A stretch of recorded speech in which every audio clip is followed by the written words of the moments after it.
11절까지 함께 다 같이 읽겠습니다. 2일 후에 내가 보니 하늘에 열린 문이 있는데 내가 들은 바 처음에 내게 말하던 나팔 소리 같은 그 음성이 이르되 이리로 올라오라. 이후에 마땅히 일어날 일들을 내가 내게 보이리라 하시더라.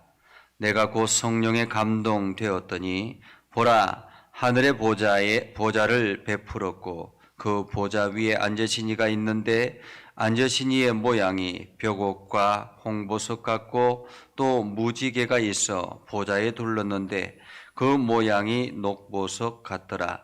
또 보좌에 둘려 24 보좌들이 있고 그 보좌들 위에 24 장로들이 흰 옷을 입고 머리에 금관을 쓰고 앉았더라.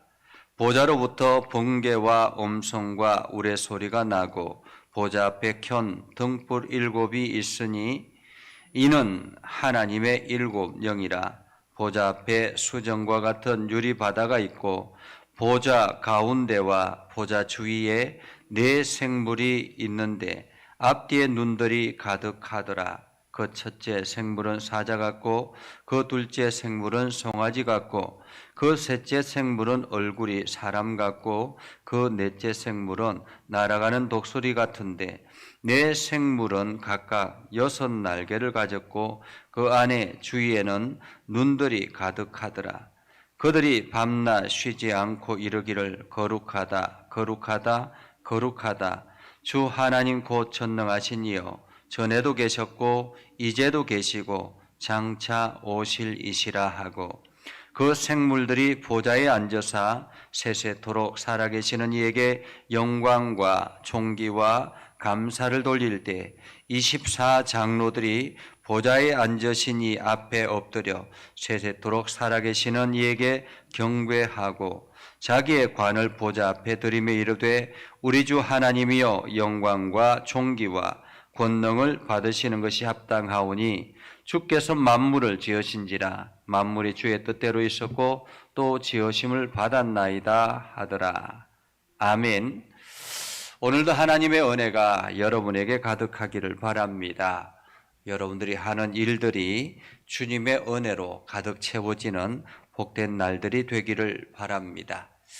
우리가 요한계시록을 지난주에 말씀을 볼 때 이 요한계시록은 초대교회 당시에 고통받고 있는 핍박당하고 있는 성도들에게 주시는 하나님의 메시지라고 말씀을 드렸습니다. 그래서 그때 로마의 엄청난 핍박 아래 있는 성도들, 더더구나 이제 겨우 예수 그리스도의 부활과 성천을 목격하고 교회를 세워나가는 그러한 상황 속에서 일어나는 이 핍박이 그들에게는 굉장히 견디기가 어려웠었고 더더구나 주님께서 본 그대로 오시리라라고 말씀하셨고 속히 오시리라 말씀하셨는데 그것이 더디 옴으로 인해서 많은 사람들이 신앙의 갈등을 겪고 있는 그러한 때였습니다. 이러한 때에 하나님께서 사도 요한을 통해서 장차 일어날 일들에 대해서 말씀을 하시는 것이 바로 요한계시록입니다. 그래서 이 요한계시록은 1차적으로는 그때 당시에 초대교회의 성도들, 핍박당하고 환난당하고 있는 그 초대교회 성도들에게 주시는 메시지라고 볼 수 있습니다. 그리고 그 다음에 주어지는 메시지는 그 이후에 여러 세대들에게 이 땅에 주님의 재림 때까지 이 땅의 교회를 지켜나가는 성도들에게 주는 메시지라고 말할 수가 있습니다. 그래서 이 요한계시록은 그 시대에 주어진 메시지이기도 하지만은 장차 일어날 일들에 대한 마지막 때에 일어날 일들에 대한 이야기라고 말할 수도 있죠. 그래서 우리가 초대교회의 7 교회를 중심으로 그때 당시에 교회가 어떠했으며 어떤 상황 가운데서 있었는가 하는 것을 우리가 살펴보았습니다. 그래서 에베소 교회나 스무나 교회나 버가모 교회에 대해서 지난주에 살펴보았고요. 오늘은 두아디라 교회에 대해서 살펴보려고 합니다. 두아디라 교회는 이제 2장 18절에서 29절에 나오는 말씀인데요. 요한계시록 2장 18절에서 29절까지는 두아디라 교회의 사자에게 주시는 교훈이라고 말할 수 있습니다.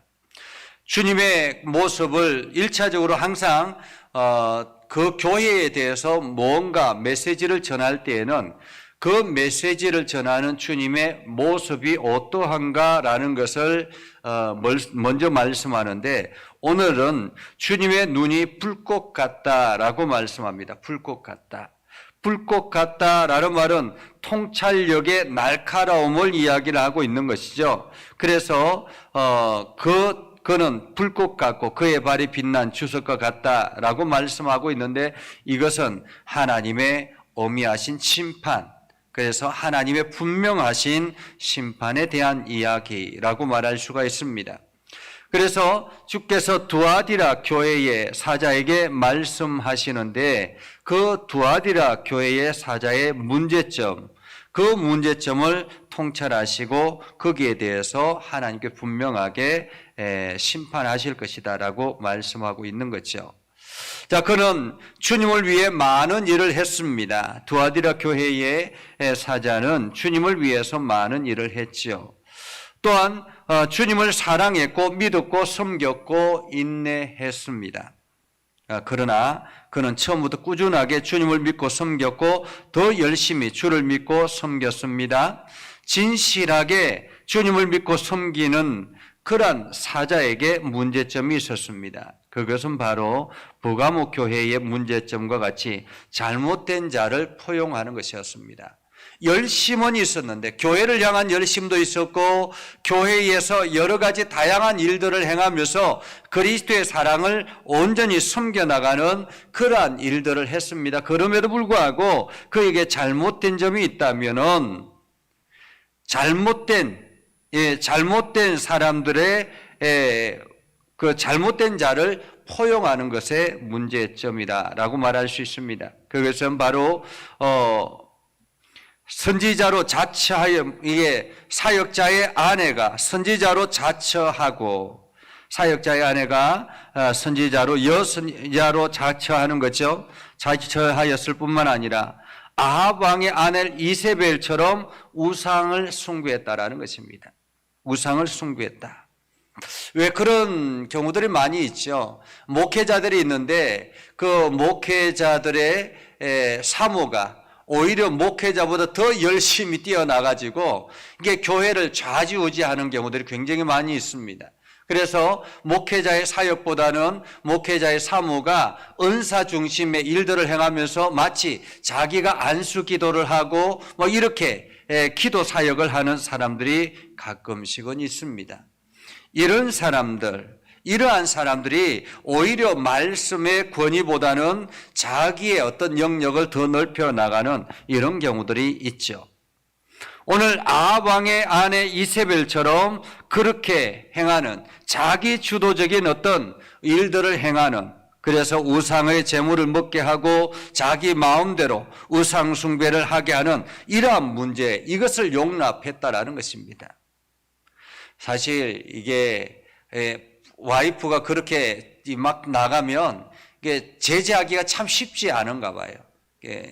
다행히도 제 아내는 그런데 관심이 없기 때문에 감사하기는 한데, 이게 제재하기가 어려운가 봐요. 그렇게 해서 교회에 문제가 일어나는 경우들이 굉장히 많거든요. 오늘 두아디라 교회가 이러한 사역의 문제였습니다. 교회 속에는 곡식과 가라지가 있는 것처럼 우리 교회 안에도 그러한 문제들이 충분히 있을 수 있다는 것입니다. 그래서 주께서 그 두아디라 교회의 사역자뿐만 아니라 그 아내에게 벌할 것이다 라고 말씀하고 있죠.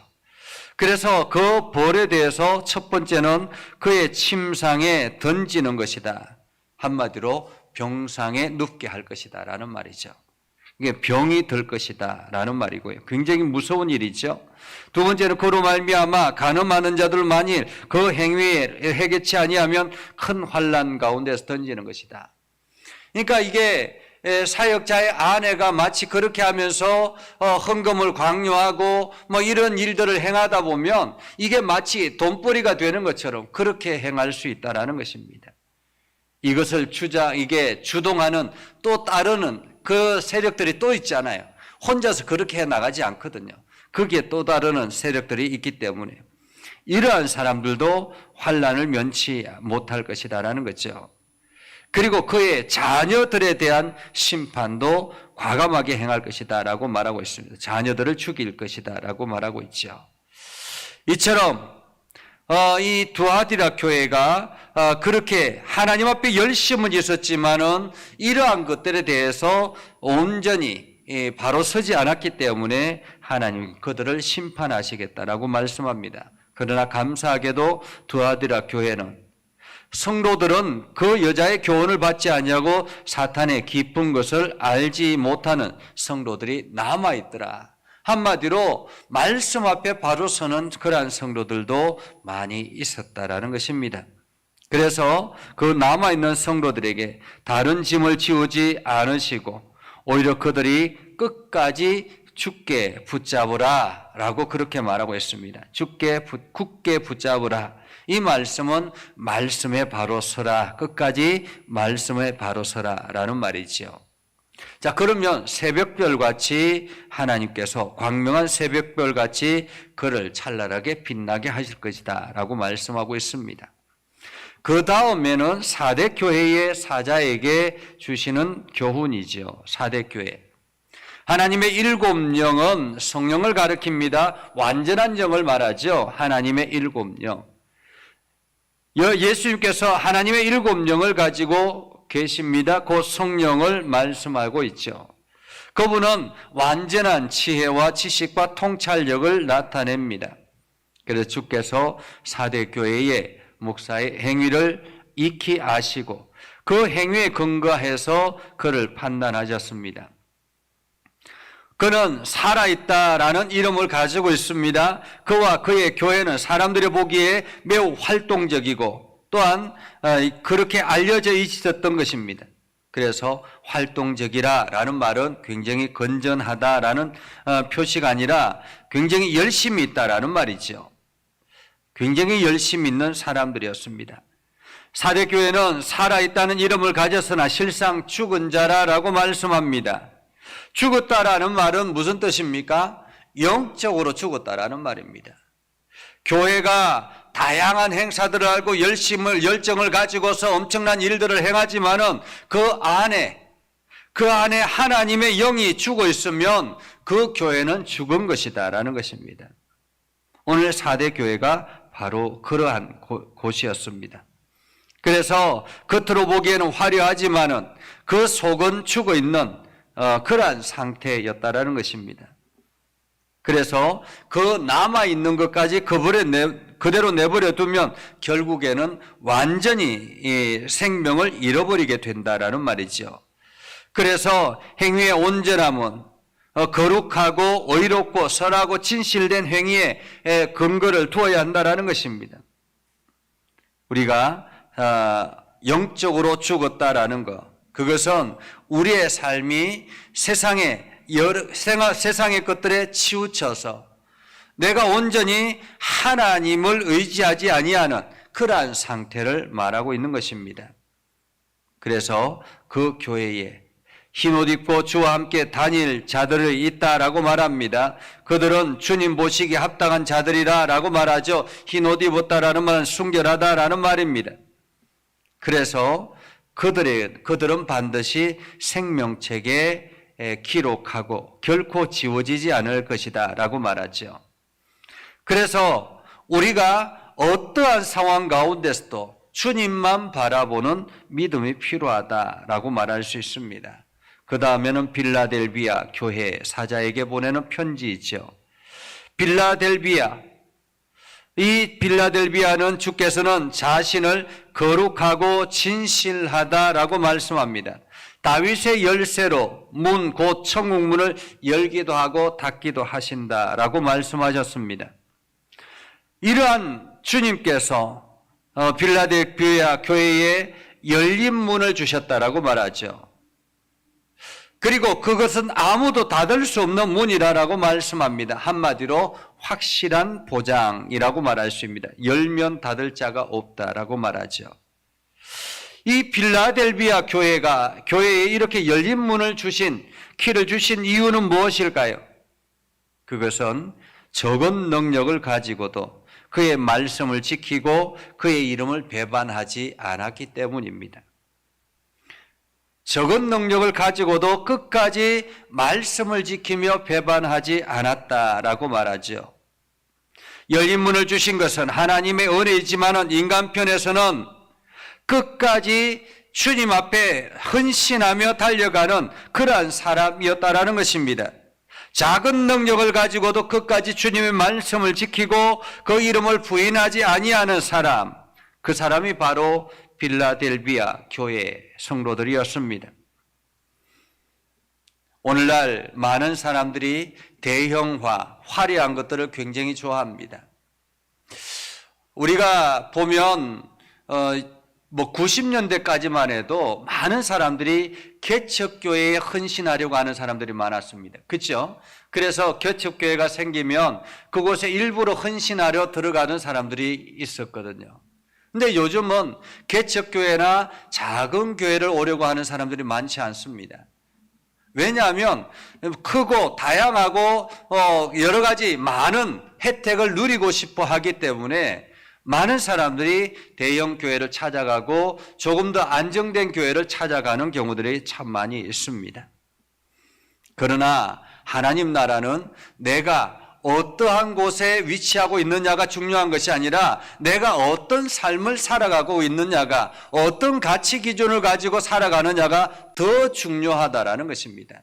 내가 많고 화려한 곳에 있는 것보다는 비록 적은 능력을 가졌지만 끝까지 말씀을 붙들고 이겨내는 사람들, 그런 사람들이 하나님 나라에서는 귀하다라는 것이죠.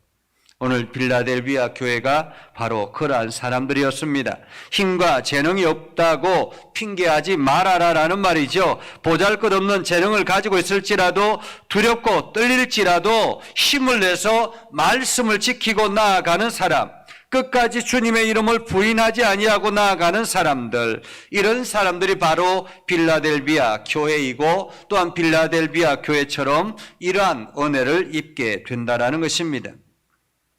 끝까지 말씀에 굴복하지, 말씀 앞에 충성해서 세상의 것들에 굴복하지 않는 사람들, 이 사람들이 바로 빌라델비아 교회이고 마귀의 시험을 능히 견뎌내는 사람들이었다라는 것입니다.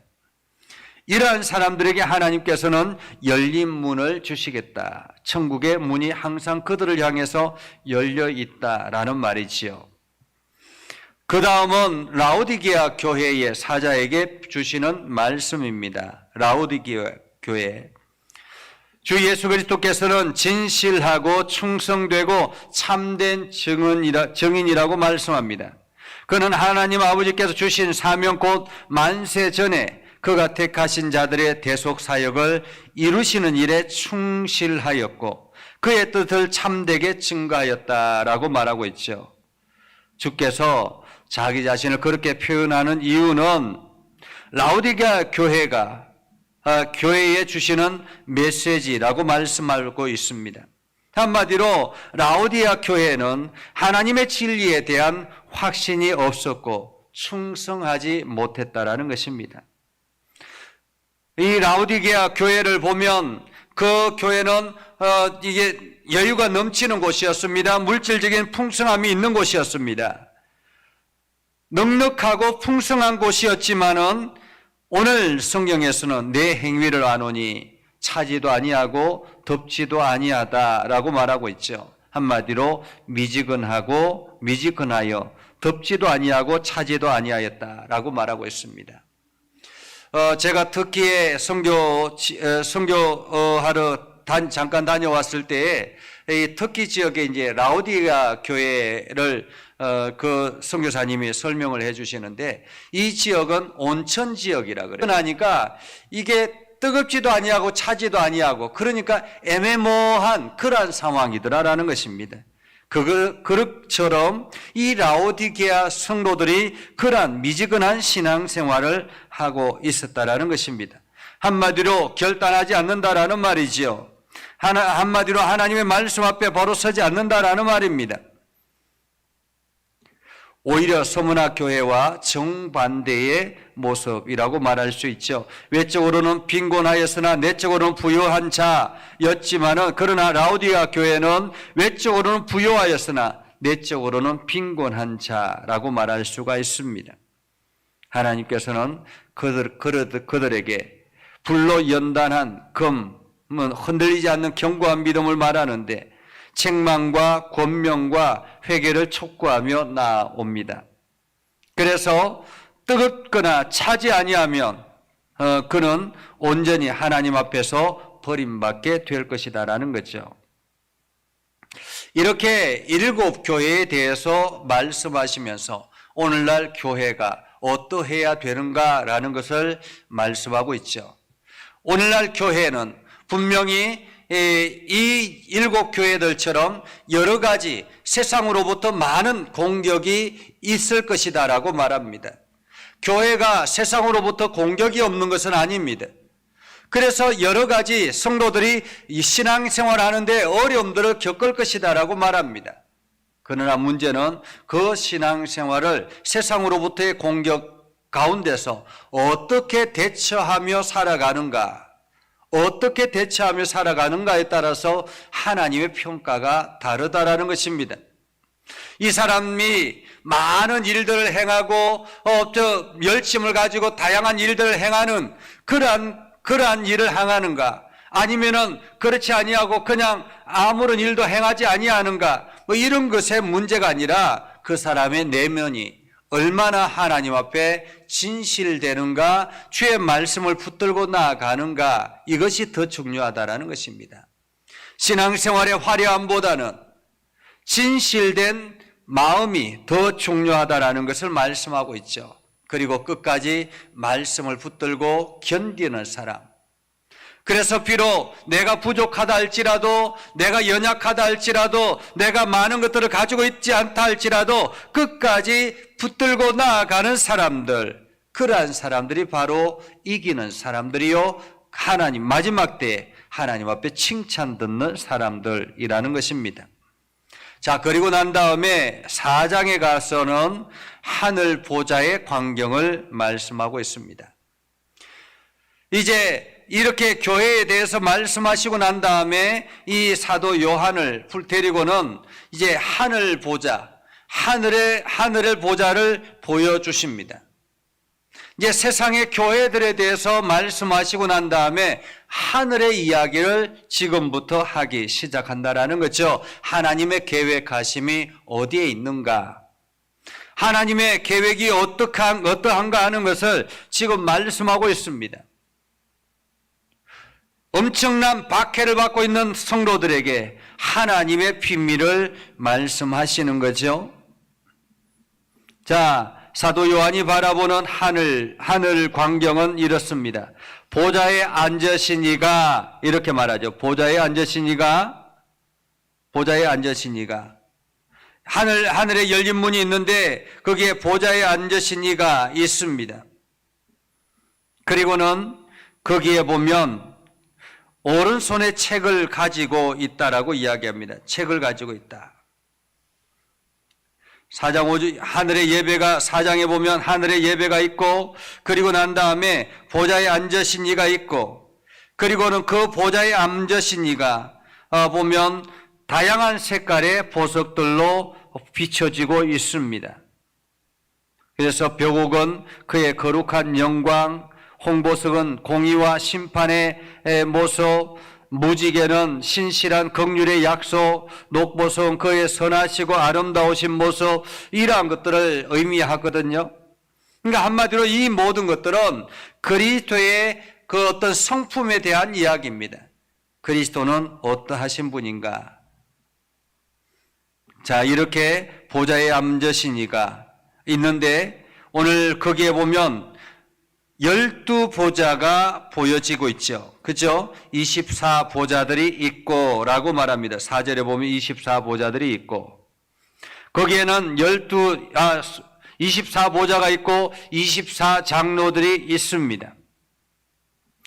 24라는 말은 대체적으로 구약의 12지파와 신약의 12사도를 의미합니다.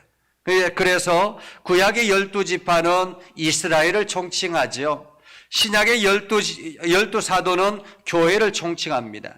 그래서 이스라엘과 교회, 한마디로 하나님 앞에 바로 부름받은 이들을 의미한다라고 말할 수가 있습니다. 자, 그들이 장차 누릴 영광, 존귀와 영광을 말씀하고 있습니다. 그것은 바로 그 머리에 흰 옷을 입고 머리에 금관을 쓰고 있다라고 말하고 있죠. 금관을 쓰고 있다. 이것은 장차 교회가 누릴 존귀와 영광을 상징한다라고 볼 수 있습니다. 그리고 번개와 음성과 내성은 장차 있을 하나님의 심판에 대한 능력을 의미합니다. 예수 그리스도의 피로 말미암은 흠없는 거룩함을 말씀하고 있죠. 그러면서 각기 다른 형체의 생물들이, 내 생물들이 밤낮 쉬지 않고 하나님의 거룩함을 찬양합니다. 천사들의 상징적인 모습이죠. 그래서 그들이 하나님을 거룩하다, 거룩하다, 거룩하다 끊임없이 밤낮 찬송하고 있습니다. 그리고는 24장로들이 경배하며 자신의 면류관을 벗어서 하나님의 보좌 옆에 던지고 하나님만 찬양하는 장면이 바로 4장의 장면입니다. 하늘의 예배라는 모습이죠. 예배의 모습이죠. 자, 그렇게 하늘에서는 지금 땅에서는 엄청난 교회가 핍박을 당하고 있지만은 하늘에서는 부름받은 성도들이 하나님을 찬양하고 온 천사들이 하나님을 찬송하고 그렇게 하나님의 거룩함을 비춰주고 있습니다.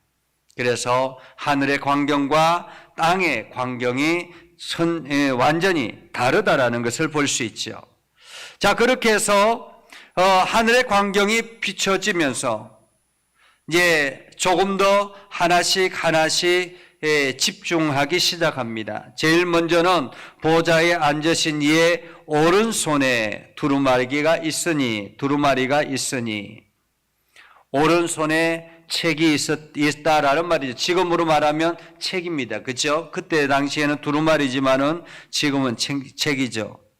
이 책에는 장차 될 일들과 교회의 역사와 세상의 종말의 사건에 대한 여러 가지 하나님의 계획들이 기록되어져 있다라는 것입니다. 안팎으로 기록됐다라는 말은 자세하게 기록했다라는 말이죠. 그런데 이것이 7인으로 봉하여졌다라고 말합니다. 7인으로 봉하여졌다라는 말은 완전히 감추어져 있는 것이다라는 말이죠. 그래서 그 인봉을 하나씩 떼면서 장차 일어날 일들에 대해서 하나님께서 그 계시를 말씀하실 것입니다.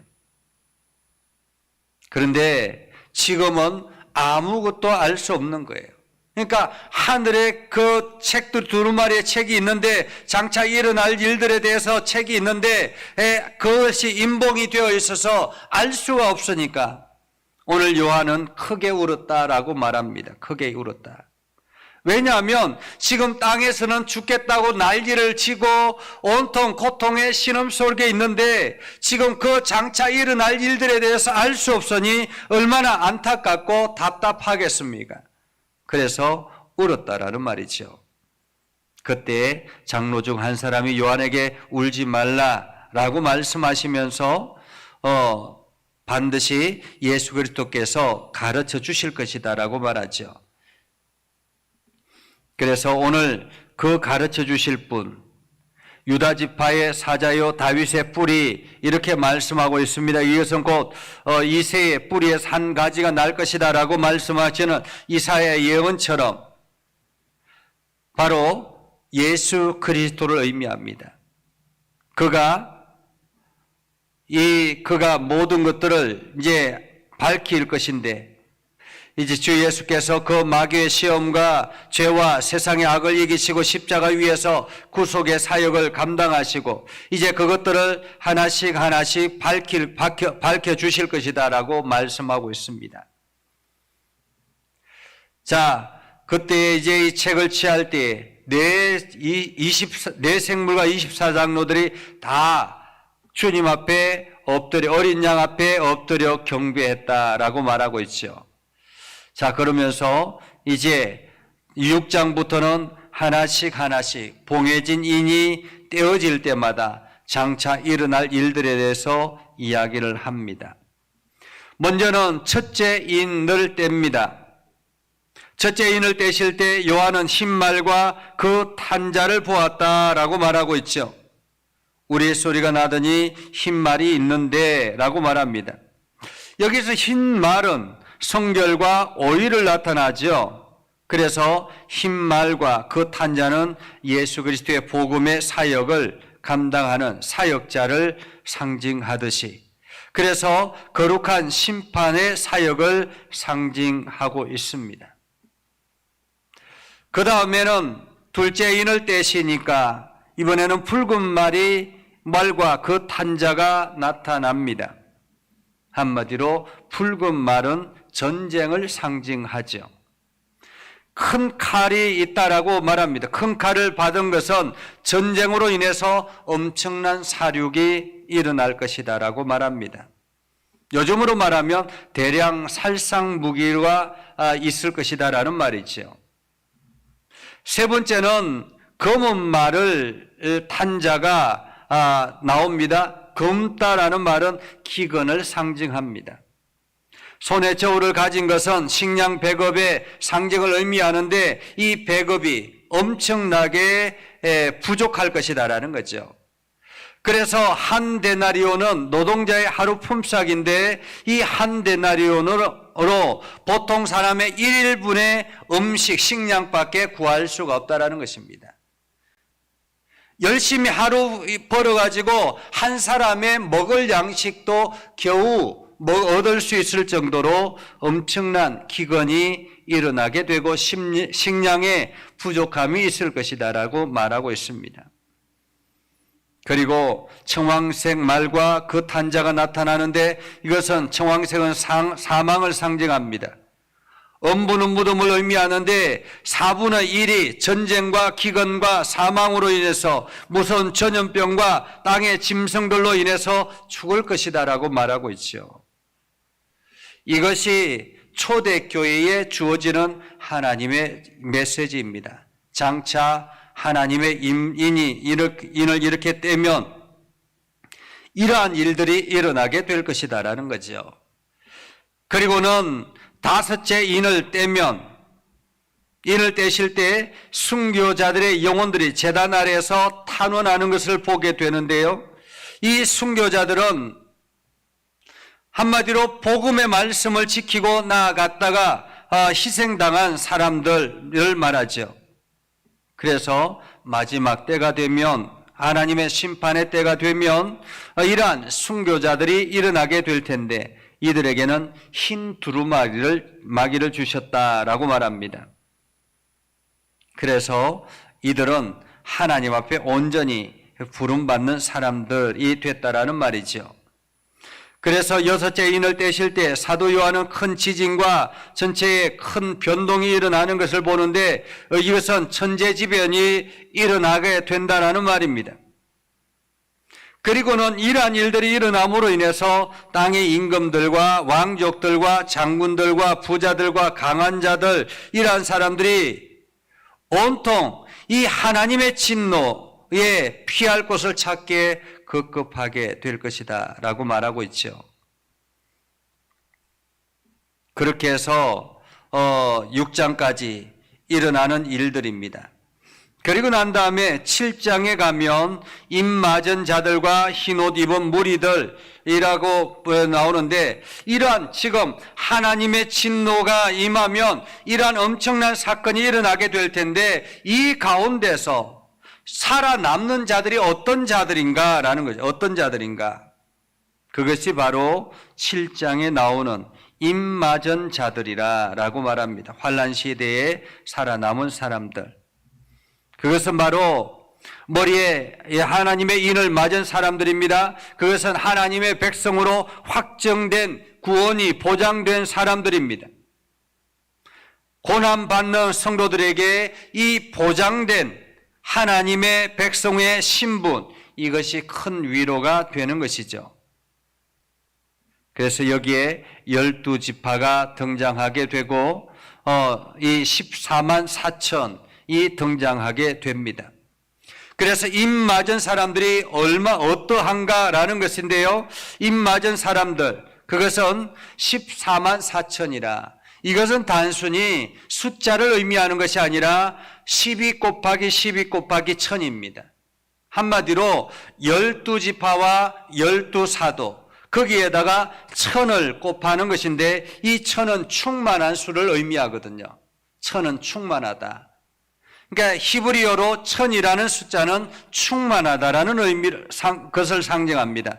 한마디로 지금 하나님의 교회 안에 들어와 있는 충만한 모든 사람들이라는 말이죠. 모든 사람들, 믿음의 결단을 하는 모든 사람들, 이러한 사람들이 이 모든 것에서부터 이 환난 가운데서 보호하심을 입게 된다라는 말입니다.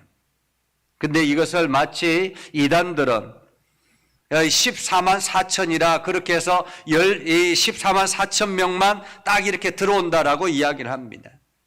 만약에 그렇다면 14만 4천 명만이라면 사실 우리는 해당될지도 않죠. 왜냐하면 초대교회 때부터 사도들로부터 시작해서 이 헌신하고 희생한 사람들, 순교한 사람들만 해도 14만 4천이 훨씬 넘을 것입니다. 그것은 말이 되지 않는 것이죠. 이것은 하나의 상징을 의미한다. 이 환난 가운데서 끝까지 입맞은 사람들, 복음에 붙어 있는 사람들은 하나님의 긍휼하심을 입게 된다라는 것을 의미하고 있습니다. 자, 그렇게 해서 6째 인을 떼고 마지막 7째 인을 뗄 텐데요. 이게 요한계시록은 구조가 참 특이합니다. 이게 6째까지 떼고 나면 마지막 7째는 거기서부터 또다시 7개가 뭔가 다른 형태로 나타나요. 그래서 7인이 있고, 그리고 그 다음에 7째 인을 뗄 때 7나팔이 등장을 해요. 7나팔이 등장하고 마지막 7번째 나팔이 불려질 때 이번에는 7째 대접이 등장을 해요. 7대접. 그래서 7대접의 대재앙이 등장을 하게 되죠. 이것은 점점 그 강도가 세지고 있다는 것을 말하고 있습니다. 하나님의 심판의 강도가 점점 심해진다라는 의미이기도 합니다. 자, 그래서 8장에는 7째 인을 뗄 때에, 그 7째 인을 뗄 때에 7나팔의 환상을 보게 되지요. 마지막 시대를 나팔로, 재앙을 나팔로 표현하는 것인데요. 이 나팔은 경고의 의미가 있잖아요. 나팔은 경고의 의미가 있습니다. 그러니까 이 나팔이 불려질 때까지는 아직까지도 기회가 있다라는 말이에요. 주님께로 돌아오면 아직까지 기회가 있다라는 말입니다. 그래서 이 첫 번째 나팔이 불려지면 피 섞인 우박과 불이 나와서 땅에 쏟아지게 되고, 그 불로 인해서 3분의 1이 나무들이 다 불에 태워질 것이다라는 것입니다. 나무들이. 그리고 온통 우박으로 인해서 엄청난 이 폐허가 일어나게 될 것이다라는 말이죠. 생활의 터전이 완전히 무너지게 될 것이다라는 말입니다. 그리고 두 번째 재앙의 나팔이 불려지면 큰 산 같은 것이 바다에 던져지게 되는데, 그것으로 인해서 바다가 피가 되고 피로 변하게 되고 온통 거기에 3분의 1이 죽게 될 것이다. 바다의 물고기들이 3분의 2가, 바다가 파괴가 될 것이다라는 말이죠. 그리고 셋째 나팔이 햇불같이 타는 큰 별들이 강들과 물샘에 떨어지기 시작하니 이번에는 물이 오염이 돼서 이게 사람들이 살아남기가 어렵게 된다라는 거죠. 네 번째 나팔의 재앙이 불려지면 해와 달과 별들이 3분의 1이 어두워지기 시작했고, 그래서 이 우주가 어려움을 겪게 된다라는 말입니다. 네 가지의 재앙들로 인해서 천재지변이나 어떤 큰 변화가 일어나서 엄청난 이 세상에 파괴가 일어나게 될 것이다라는 말이죠.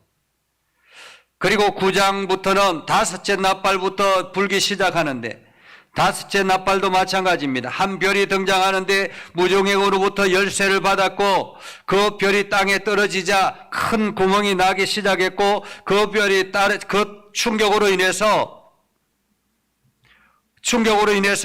연기가, 거기에서부터 연기가 나기 시작하고, 그것으로 인해서 오염이 일어나기 시작하고, 거기에 황충들이 생겨나기 시작한다라는 것입니다. 그러니까 오염이 일어남으로 인해서 거기에 이제 특별한 어떤 해충들이 등장하게 된다라는 거죠. 그래서 황충의 재앙으로 인해서 이마에 입맞지 아니하는 자들, 이 자들이 온통 거기에 피해를 입게 될 것이다라는 것입니다. 그렇게 5달 동안 고통을 받게 될 것이다. 그리고 여섯째 나팔이 불려지면 금향단을 가지고 나오는, 한마디로 중보 기도와 어떤 성도들의 기도가 올려지게 될 텐데, 그것으로 인해서 엄청난 이 땅에 핍박받는 성도들, 그 핍박받는 성도들이 엄청난 어려움을 겪게 될 것이다라는 말이죠. 핍박받는 성도들의 그 기도로 인해서 핍박하는 사람들이 고통에 일어나게 될 것이다. 그래서 엄청난 전쟁으로 인해서 참혹한 폐허가 될 것이다라는 것이죠. 그리고는 10장부터 이제 10장에 이렇게 여섯째 나팔이 불려지고 나면 또 이제 잠깐 쉬어가는 타임으로, 이게 성경에 좀 그렇게 항상 그런 것 같아요. 그러니까 재앙에 대해서 쭉 말씀하시고 잠깐 쉬어가는 타임으로 거기에 정리를 하시고, 그리고 10장에 또다시 이제 쉬어가는 타임으로 작은 책을 이게 먹게 되는데요. 천사와 작은 책이 등장하게 되는데, 천사가 오른발은 바다에 밟고 왼발은 땅에 밟고 서면서 예언이 전 세계에 전파될 것이다 라고 말합니다. 그러니까 지금 장차 일어날 일들, 이 이야기를 온 세계에 전파되어야 될 것이다 라고 말씀하고 있죠.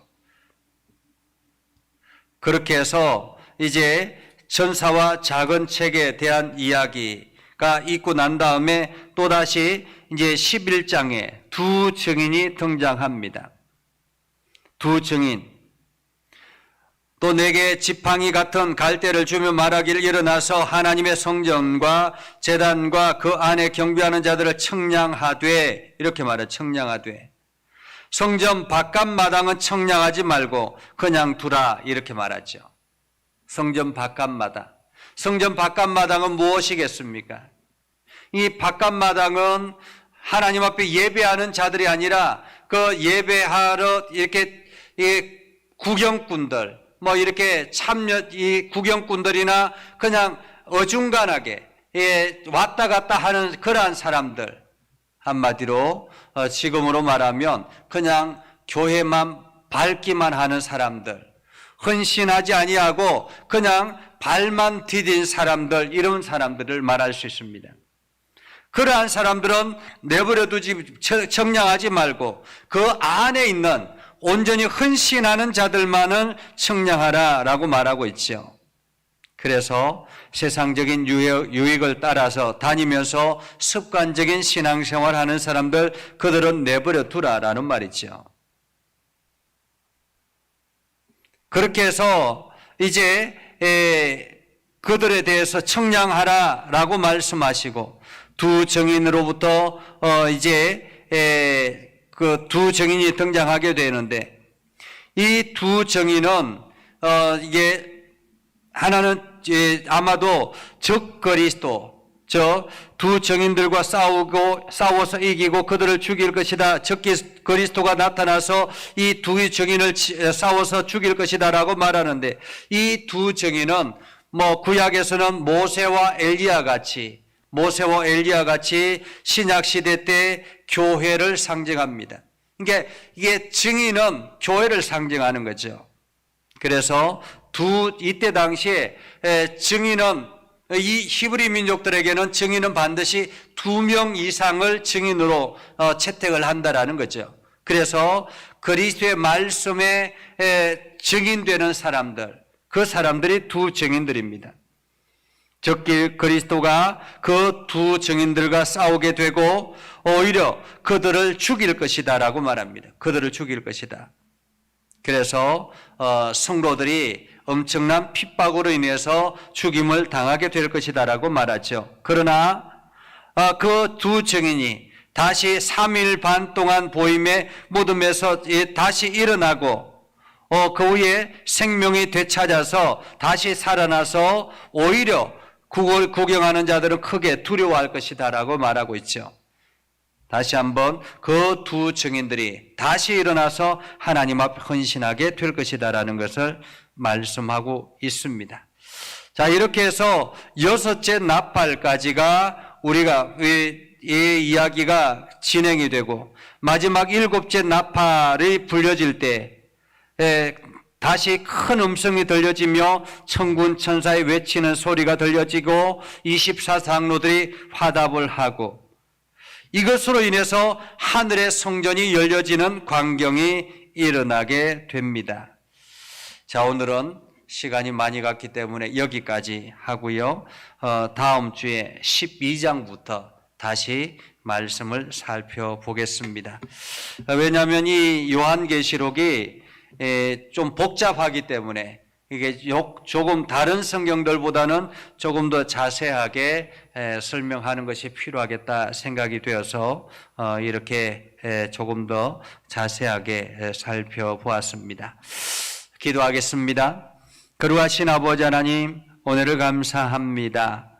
하나님께서 믿음의 성도들이 고난당하는 그 가운데서도 그 성도들이 끝까지 이겨내기를 소망하는 마음으로 사도 요한을 부르시고 하늘의 계획을 말씀하시며 끝까지 인내하라라고 말씀하시는 주님의 말씀을 듣습니다. 우리가 세상에 여러 가지 많은 유혹들이 일어나지만 그 유혹들을 능히 감당하게 하시고 그 속에서 하나님의 깊은 은혜를 경험하며 나아가게 하옵소서. 끝까지 견디는 자들에게는 하늘의 상급이 주어진다라는 사실을 우리가 기억하고 우리가 최선을 다해서 믿음의 길을 걸어가게 하옵소서. 오늘도 성도들의 기도하는 기도를 들어 응답하여 주시고 하나님의 영광이 저들을 통해서 나타나게 하옵소서. 예수님의 이름으로 기도드리옵나이다. 아멘. 이제는 우리 구주 예수 그리스도의 은혜와 하나님 아버지 극진하신 사랑과 성령님의 감화 감동 역사 위로 교통하시며 은혜가 주의 말씀 가운데 있는 믿음의 백성들 위해 하는 모든 일들 위해 영원토록 함께 하옵시기를 간절히 축원하옵나이다. 아멘.